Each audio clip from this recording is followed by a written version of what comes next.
Hello everyone, I'm Sir JC and you are watching English Grade 10 Unpacked. For today's video, we will discuss the writing process, highlighting the drafting stage for short film or story script. In this video, we will highlight the second phase of the writing process, and that is the drafting stage. Drafting is the stage where you turn your ideas and outline into actual sentences and paragraphs.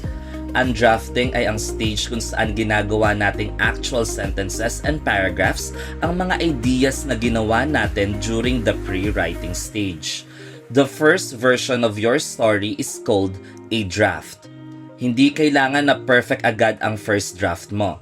Don't stop every few seconds para isipin kung tama ba ang grammar, spelling, or punctuation.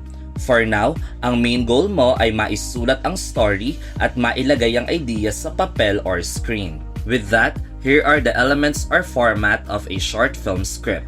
First, scene heading, also known as a slugline. It tells the reader where a scene takes place. Ini-indicate nito yung setting o kung saan mangyayari ang bawat scenario. Examples: EXT means exterior or outside. If we indicate Jim's house, patio, night, it means the scene takes place on Jim's patio and it happens at night. Whereas INT means interior or inside. So if we indicate Connor Aerospace, Connor's office, it means the scene is inside the Connor Aerospace, specifically in Connor's office. Second, action, the narrative description of events of a scene.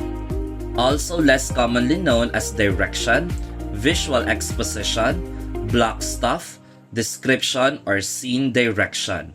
It is the narration of the story. Dinidescribe nito yung event o yung pangyayari. Example: the carolers continue their interesting rendition. Snowflakes fall, all is quiet, all is bright. Third, character. When a character is introduced, his or her name should be capitalized within the action. If you notice in our examples, the word carolers are written in all capital letters. Same goes with the second example, the person named Liam is also written in all capital letters. Fourth, dialogue. Lines of speech for each character. Dialogue format is used anytime a character is heard speaking, even for off-screen and voiceovers. As you notice in our examples, the name of the character is connected with the line of speech to be presented by that character. They are connected using a colon. Lastly, parenthetical. The parenthetical is a direction for the character that is either attitude or action-oriented. We include parenthetical before the dialogue to showcase the attitude or behavior to be presented by the character.